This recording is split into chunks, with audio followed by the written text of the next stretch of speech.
Hello everyone. In this video, I'll show you how to fix blurry graphics in Crimson Desert on your PS5 or Xbox.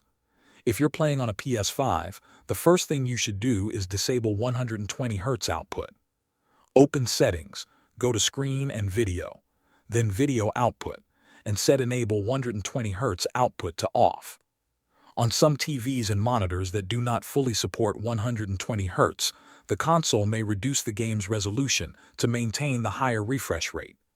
Turning this setting off allows the game to display at a sharper and more stable resolution. Next, open Crimson Desert and go to the Settings menu. Navigate to the Accessibility tab and find the Blur Intensity and Depth of Field options. Lower both settings or turn them off completely.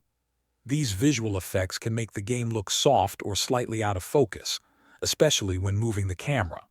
Disabling them helps improve overall image clarity and makes the game look much sharper. Once you've applied these changes, return to the game and check the graphics again. You should notice a clearer picture with improved detail during gameplay. Thanks for watching.